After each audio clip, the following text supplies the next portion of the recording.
സ്ത്രീ പുരുഷ തുല്യത എന്ന് പറയുന്നത് ഒരർത്ഥത്തിൽ അശാസ്ത്രീയവും പ്രകൃതി വിരുദ്ധവുമാണ്.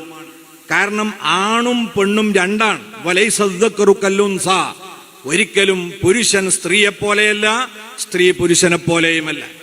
അത് ശാരീരികമായി പരിശോധിച്ചാൽ അറിയാവുന്ന യാഥാർത്ഥ്യമാണ്. ആണിന്റെ ശരീരഘടനയും മാനസിക അവസ്ഥയും അല്ല സ്ത്രീയുടേത്. അത് ഓരോ വിഷയത്തിലും മാറ്റമുണ്ട്. ശരീരത്തിന്റെ ഭാരം, ശരിയായ തൂക്കം, ഇങ്ങനെ തുടങ്ങി ആന്തരിക അവയവങ്ങളുടെ ഭാരമടക്കം ആണും പെണ്ണും തമ്മിൽ വ്യത്യാസമുണ്ട്. അതേപോലെ തന്നെ ബുദ്ധി, ദൈക്ഷണിക ശേഷി, ധൈര്യം, സ്ഥൈര്യം, തീരുമാനമെടുക്കാനുള്ള കഴിവ്, ഇതിലെല്ലാം ആണും പെണ്ണും തമ്മിൽ വ്യത്യാസമുണ്ട്. അതുകൊണ്ട് തന്നെ ആണും പെണ്ണും ഒരുപോലെ തുല്യരാവുക എന്നത് പ്രകൃതിയിൽ ഇല്ലാത്ത കാര്യമായതുകൊണ്ട് തന്നെ ആണിനെയും പെണ്ണിനെയും തുല്യരാക്കുകയല്ല വേണ്ടത്, മറിച്ച് അവർക്കിടയിൽ നീതി നടപ്പാക്കുകയാണ് വേണ്ടത്. നീതി നടപ്പാക്കണം, അതെല്ലാ വിഷയത്തിലും വേണം. സ്ത്രീകൾക്ക് എല്ലാ അർത്ഥത്തിലും പുരുഷനെ പോലെ നീതി ലഭ്യമാക്കണം. അത് സ്നേഹം കൊടുക്കുന്ന വിഷയത്തിൽ പോലും വേണമെന്നാണ് ഇസ്ലാം പറയുന്നത്.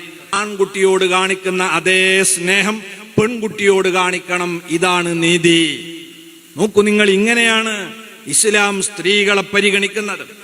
അവർക്കിടയിൽ എന്ത് നിയമം വെച്ചിട്ടുണ്ട് അതൊക്കെ അവരുടെ സുരക്ഷയ്ക്ക് വേണ്ടിയാണ്. നമ്മളൊക്കെ കുട്ടികൾക്ക് ചൊല്ലിപ്പഠിപ്പിക്കുന്ന, നമ്മളൊക്കെ പഠിച്ച ചെറിയൊരു ഹദീസാണ്. ഒരു കുട്ടി 7 വയസ്സ് പ്രായമായാൽ ആ കുട്ടിക്ക് നമ്മൾ നിസ്കാരം പരിശീലിപ്പിക്കണം. 10 വയസ്സായിട്ടും ആ പരിശീലനം കൊണ്ട് ഫലം കാണുന്നില്ലെങ്കിൽ നിങ്ങൾ ആ കുട്ടിയെ ശകാരിക്കണം. ആ ഹദീസിന് 3-ാമത്തെ ഒരു പാർട്ട് കൂടിയുണ്ട്. പലപ്പോഴും നമ്മളത് പറയാറില്ല. അതെന്താ? വഫർരിഖൂ ബൈനഹും ഫിൽ മലാജിഇ. നിങ്ങളെ മക്കൾക്ക് 10 വയസ്സെത്തിയാൽ ഉറക്കറയിൽ നിന്ന് നിങ്ങൾ അവരെ വേർപിരിക്കണം എന്ന് പറഞ്ഞാൽ 10 വയസ്സായ മകളെ കൂടെ വാപ്പ കിടന്നുറങ്ങാൻ പാടില്ല. 10 വയസ്സായ മകനും ഉമ്മയും ഒരു ബെഡിൽ ഉറങ്ങാൻ പാടില്ല. 10 വയസ്സായ മകളെയും മകനെയും ഒരു പായയിൽ ഉറക്കാൻ പാടില്ല. ഇതെന്തിനാ നബി സല്ലല്ലാഹു അലൈഹി വസല്ലം ഇത്? അവിടെ തുല്യത വേണ്ടേ, സമത്വം വേണ്ടേ എന്ന് ചോദിച്ചാൽ എല്ലാവരും ഒരു ബെഡിൽ ഉറങ്ങല അല്ല. നിങ്ങൾ പരിശോധിച്ചു നോക്കൂ. നേരത്തെ ഞാൻ പറഞ്ഞ കണക്കിന്റെ വിശദീകരണത്തിൽ കാണാം. സ്ത്രീകൾക്ക് നേരെ നടന്ന കയ്യേറ്റങ്ങളിൽ 26% സ്വന്തം കുടുംബങ്ങളിൽ നിന്നാണ്. സ്വന്തം കുടുംബങ്ങളിൽ നിന്നാണ്. ഈ കയ്യേറ്റം സ്വന്തം കുടുംബങ്ങളിൽ നിന്നായാൽ അതിന്റെ പ്രത്യാഘാതം അന്യരിൽ നിന്നുണ്ടായതുപോലെയല്ല. നമുക്ക് സംരക്ഷണം കൊടുക്കേണ്ട ആളുകൾ ഈ സ്ത്രീകളെയും കുട്ടികളെയും സുരക്ഷിതമായി ജീവിക്കാൻ അനുവദിക്കേണ്ടവർ തന്നെ കയ്യേറ്റക്കാരാകുമ്പോൾ അതിന് വിധേയരായവരുടെ മനസ്സ് പൊട്ടിത്തെറിക്കും. സമൂഹത്തോട് തന്നെ അവർക്ക് കടുത്ത വിദ്വേഷമുണ്ടാകും. അവര് പിന്നെ കടുംകൈകളിൽ ചെയ്യാൻ മടിക്കാത്തവരായിത്തീരും. അതിനാൽ ഇതിന്റെ സാഹചര്യം ഒഴിവാക്കി ഇവരുടെ സുരക്ഷയ്ക്ക് വേണ്ടിയാണ് ഇസ്ലാമിലെ ഓരോ നിയമങ്ങളുമെന്ന് നമ്മൾ പുതിയ തലമുറയെ ബോധ്യപ്പെടുത്തി കൊടുക്കണം. അതുപോലെ തന്നെ ഖുർആൻ സ്ത്രീകളോട് നിർദ്ദേശിച്ചതെന്താ?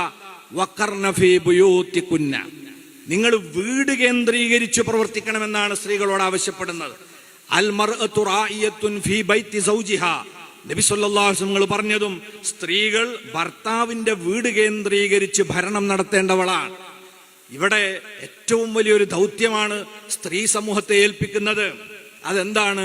വളർന്നു വരുന്ന പുതിയൊരു തലമുറയെ അടുക്കും ചിട്ടയോടും കൂടി അദബും മര്യാദയും പരിശീലിപ്പിച്ച് അവരെ വളർത്തിയെടുക്കുമ്പോഴേ മനുഷ്യവംശത്തിന്റെ ഭാവി ഇവിടെ ഉണ്ടാകുകയുള്ളൂ.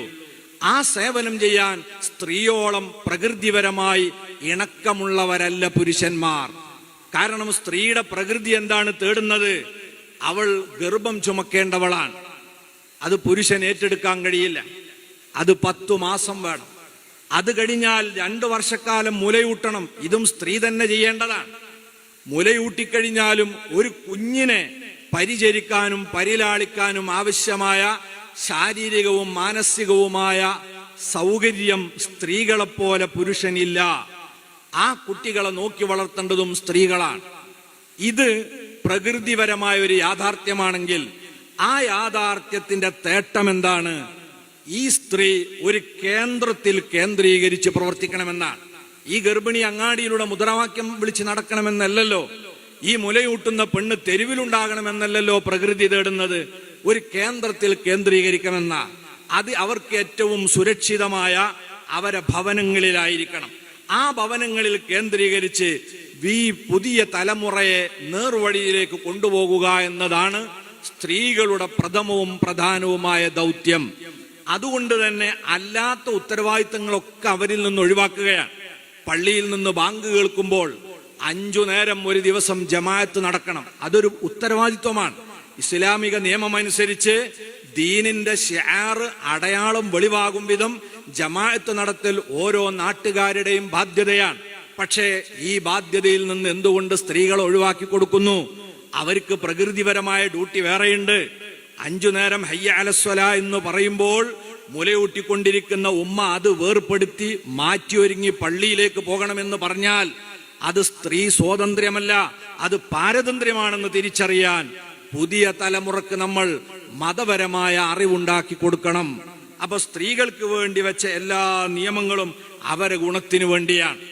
അവർക്കെതിരെയുള്ള കയ്യേറ്റങ്ങൾ തടയാനാ ഖുർആൻ പറഞ്ഞു, കുല്ലിൽ മുഅ്മിനീന യഗുല്ലൂ മിൻ അബ്സാരിഹിം വയഹ്ഫളൂ ഫുറൂജഹും ദാലിക അസ്കാ ലഹും. നിങ്ങൾ പുരുഷന്മാരോട് പറയുക, അന്യ സ്ത്രീകളെ കാണുമ്പോൾ അവരെ കണ്ണടച്ചു കളയാൻ. നിങ്ങൾക്ക് അതാണ് ആത്മീയമായ പുരോഗതിക്കും വളർച്ചക്കും അഭികാമ്യമായിട്ടുള്ളത്. അന്യ സ്ത്രീകളെ നോക്കി ആസ്വദിക്കുകയല്ല അന്യ പുരുഷന്മാർ ചെയ്യേണ്ടത്. അതേപോലെ സ്ത്രീകളോടും പറഞ്ഞു, ഓ കുല്ലിൽ മുഅ്മിനാത്തി യഗ്ളുൽന മിൻ അബ്സാരിഹിന്ന വയഹ്ഫൾന ഫുറൂജഹുന്ന. വിശ്വാസിനികളോട് പ്രസ്താവിക്കുക, കണ്ണിനെ അവർ അടച്ചു പിടിക്കട്ടെ, അന്യ പുരുഷന്മാരെ നോക്കി രസിക്കാതിരിക്കാൻ. അതുപോലെ അവരെ ലൈംഗിക അവയവത്തെ അവർ സൂക്ഷിക്കട്ടെ, അതാണ് അവർക്ക് ആരോഗ്യകരമായിട്ടുള്ളത്. എത്ര നല്ല സന്ദേശങ്ങളാണ് ഇത്!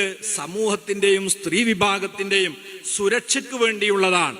അങ്ങനെ വീട് കേന്ദ്രീകരിച്ച് ഒരു നല്ല തലമുറയെ വളർത്തിയെടുക്കുക എന്ന പ്രധാനപ്പെട്ട ദൗത്യം നിർവഹിക്കുമ്പോൾ തന്നെ അനിവാര്യമായ കാരണത്താൽ സ്ത്രീകൾക്ക് പുറത്തു പോകേണ്ടി വരും. സ്ത്രീ ഒരിക്കലും പുറത്തിറങ്ങാൻ പാടില്ലാത്തവളാണെന്ന് ഇസ്ലാം പറയുന്നില്ല. വീട്ടിൽ നിന്ന് ചെയ്യാൻ പറ്റാത്ത വിഷയങ്ങൾക്ക് അവർക്ക് പുറത്തു പോകാം. വ്യായാമത്തിന് വീട്ടിൽ നിന്ന് പുറത്തു പോകേണ്ട ആവശ്യമില്ല. എന്നാൽ അറിവ് നേടാൻ ചിലപ്പോൾ വീട്ടിലിരുന്നാൽ മതിയാവുകയില്ല, അതിനുവേണ്ടി അവർക്ക് പുറത്തു പോകാം. ചികിത്സക്ക് വീട്ടിലിരുന്നാൽ മതിയാവൂല, അവൾക്ക് ആശുപത്രിയിലേക്ക് പോകാം. അതുപോലെ അനിവാര്യമായ ആവശ്യങ്ങള് ഹജ്ജ് പുരയിലിരുന്ന് ചെയ്യാൻ പറ്റൂല, അതുകൊണ്ട് കഅബയിലേക്ക് പോകാം.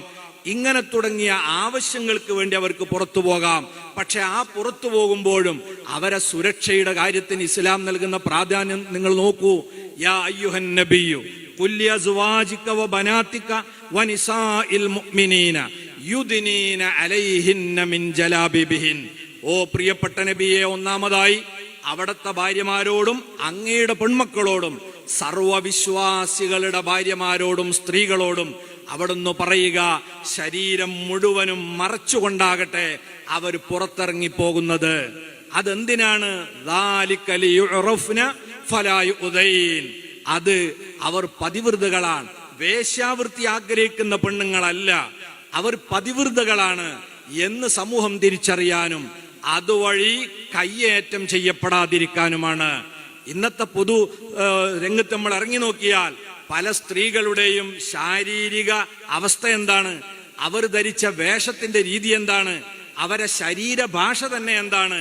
എന്നെ ഒന്ന് ബലാത്സംഗം ചെയ്തു തരുമോ, എന്നെ ഒന്ന് പീഡിപ്പിച്ചു തരുമോ എന്ന ശരീരഭാഷയാണ് പലരുടെയും ശരീരത്തിൽ കാണാൻ പറ്റുന്നതെങ്കിൽ ഇസ്ലാം പറയുന്നു, അങ്ങനെ ഏതെങ്കിലും ഞരമ്പ് രോഗിക്ക് വികാരമിളകുന്ന വിധത്തിലേക്ക് പോകാതെ ശരീരം നന്നായി മറച്ച് സ്വന്തം സുരക്ഷ ഉറപ്പുവരുത്തണമെന്ന് പറയുന്നതിനെ സ്വാതന്ത്ര്യരാഹിത്യമായും 6-ാം നൂറ്റാണ്ടിലെ കാടൻ നിയമമായും അവതരിപ്പിക്കുന്നവർ ഓർക്കുക, ഈ സ്വാതന്ത്ര്യങ്ങൾക്കൊക്കെ ഇടയിൽ എന്തുകൊണ്ടാണ് വാണം വിട്ടതുപോലെ സ്ത്രീകൾക്ക് നേരെയുള്ള കയ്യേറ്റങ്ങൾ വളർന്നു വരുന്നത്?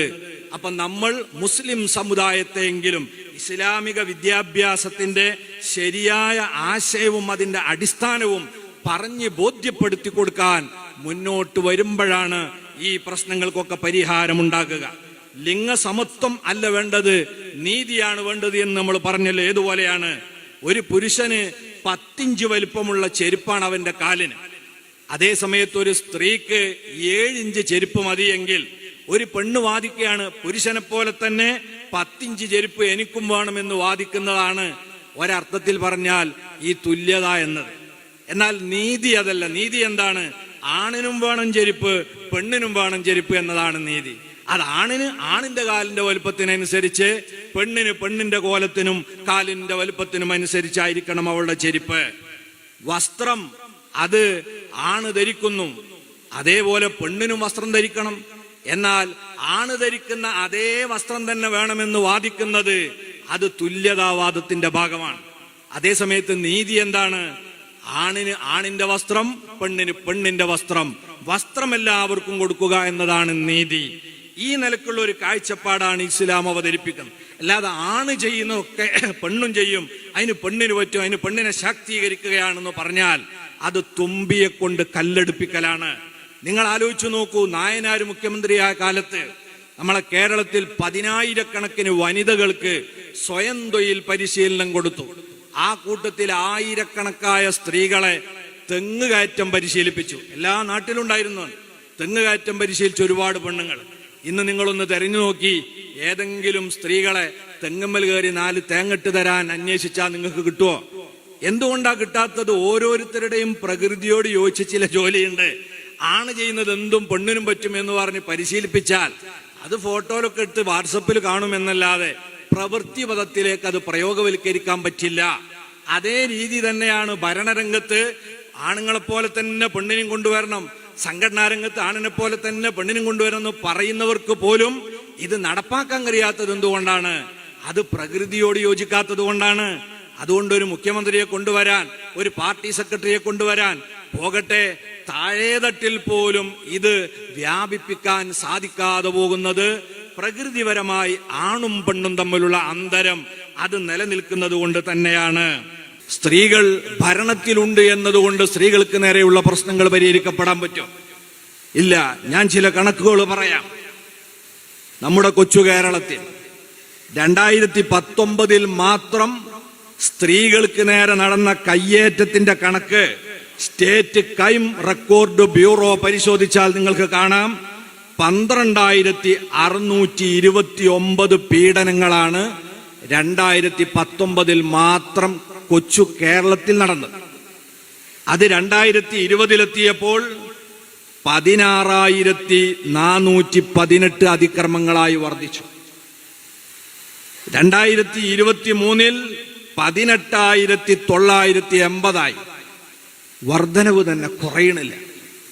സ്ത്രീകൾക്ക് നേരെയുള്ള കയ്യേറ്റങ്ങൾ ഒരുപാട് ഇങ്ങനെ വർദ്ധിച്ചുകൊണ്ടിരിക്കുകയാണ്. ഇനി നാഷണൽ ക്രൈം റെക്കോർഡ് ബ്യൂറോ NCRBയുടെ കണക്ക് പരിശോധിച്ചാൽ 2021 ഇന്ത്യയിൽ 3,71,053 സ്ത്രീ പീഡനങ്ങൾ നടന്നു എന്നാണ് പറയുന്നത്. അത് 2022 ആയപ്പോഴേക്ക് 4,28,278 15.3% വർധനവാണ്. നമ്മൾ ഓർക്കണം, ഈ കാലയളവിനിടയിൽ സ്ത്രീകൾ ഭരണത്തിലുണ്ട്, മുഖ്യമന്ത്രിമാരായും സ്ത്രീകൾ ഇന്ത്യയിൽ വാഴുന്നുണ്ട്.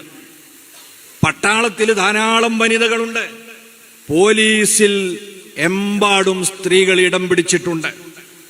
അതേപോലെ തന്നെ വക്കീലന്മാരും ജഡ്ജിമാരുമായി ധാരാളം സഹോദരിമാർ പ്രവർത്തിക്കുന്നുണ്ട്. വനിതാ കമ്മീഷനുണ്ട്, സ്ത്രീകളുടെ വിഷയം പരിശോധിക്കാനും പഠിക്കാനും അവർക്ക് വേണ്ടി സംസാരിക്കാനും. മാത്രമല്ല, ത്രിതല പഞ്ചായത്തുകളിൽ 50% തന്നെ ഭരണ പങ്കാളിത്തം സ്ത്രീകൾക്കുണ്ട്. ഇതെല്ലാം ഉണ്ടായിട്ടും എന്തുകൊണ്ട് അടിക്കടി സ്ത്രീകൾക്ക് നേരെയുള്ള ഈ കയ്യേറ്റങ്ങൾ വർദ്ധിച്ചുകൊണ്ടിരിക്കുന്നു? ഇവിടെ പരിഹാരം വേണ്ടേ? പരിഹാരമായി ഈ പറയുന്ന സ്ത്രീ പുരുഷ സമത്വം എന്ന് പറയുന്നത് കൊണ്ട് നടക്കുമോ? എത്രമാത്രം സ്ത്രീ പുരുഷ സമത്വം എന്ന് പറഞ്ഞു വരുന്നുവോ അതിനനുസരിച്ച് പീഡനങ്ങളുടെ എണ്ണവും കണക്കും കൂടി വരികയാണ്. ഇതുകൊണ്ടല്ലേ ഏറ്റവും ഒടുവിൽ കഴിഞ്ഞ ആഴ്ച നമ്മൾ കേട്ട വാർത്ത എന്താണ്? എല്ലാ തൊഴിലിടങ്ങളിലും സ്ത്രീകൾക്ക് നേരെയുള്ള കയ്യേറ്റങ്ങൾ പരിഹരിക്കാനുള്ള ഒരു സമിതി രൂപീകരിക്കാൻ ഗവൺമെന്റ് ഓർഡർ ഇട്ടിരിക്കുകയാണ്. ഇവിടെ നമ്മൾ ആലോചിക്കേണ്ടത് എങ്ങനെയാണ് ഇതിന് പരിഹാരം കാണേണ്ടത്? ഒരു രോഗം വന്നിട്ട് ചികിത്സിക്കുകയാണോ? അല്ല വരാതിരിക്കാനുള്ള സാഹചര്യം സൃഷ്ടിക്കുകയാണോ വേണ്ടത്? ഡോക്ടർ നമ്മളെ വേദിയിലുണ്ട്, അവർക്കറിയാം, അവർ നമുക്ക് പഠിപ്പിച്ചു തരാറുള്ളത് രോഗം വരാതെ സൂക്ഷിക്കണം. ഇതേപോലെ സ്ത്രീ സുരക്ഷിതമായി അവൾക്ക് അവളുടേതായ മേഖലയിൽ പ്രവർത്തിക്കാനുള്ള സ്വാതന്ത്ര്യവും അതിന് പറ്റിയ സാഹചര്യവും സൃഷ്ടിച്ചു കൊടുക്കാതെ അവരെ എല്ലാ ഏടാകൂടങ്ങളിലേക്കും എടുത്തിട്ട് ഇനി സ്ത്രീകൾക്ക് വേണ്ടി എന്ന് പറഞ്ഞ് ഒഴിച്ചതുകൊണ്ട് യാതൊരു കാര്യവുമില്ല. ഇവിടെയാണ് മൂല്യ വിദ്യാഭ്യാസത്തിന്റെ പ്രസക്തി വർദ്ധിക്കുന്നത്. പരിശുദ്ധ ഇസ്ലാം സ്ത്രീകൾക്ക് കൊടുത്ത പരിഗണനയും സ്ഥാനവും അവർക്ക് വേണ്ടി നിർമ്മിച്ച നിയമങ്ങളുടെ അന്തസത്തയും അതിന്റെ യഥാരൂപത്തിൽ ആദ്യം നമ്മൾ മനസ്സിലാക്കി നമ്മളെ വിദ്യാർത്ഥികളെയും സ്ത്രീജനങ്ങളെയും സമൂഹത്തെയും പഠിപ്പിക്കുക എന്നതാണ് ശരിയായ പരിഹാരം. നമ്മളിങ്ങനെ പറയണ അവിടെ കുറെ അനീതി ഉണ്ടല്ലേ, മറ്റുള്ളവർ പറയുമ്പോൾ നമുക്കങ്ങനെ തോന്നാണ്. അതെന്തുകൊണ്ടാണ്? നമ്മളത് ശരിയായ വിധത്തിൽ പഠിക്കാത്തത് കൊണ്ടാണ്. നിങ്ങൾ നോക്കൂ, സ്ത്രീകളുടെ സുരക്ഷയ്ക്കും അവർക്ക് വേണ്ട നീതിക്കും വേണ്ടി ശബ്ദിച്ച മതമാണ് ഇസ്ലാം.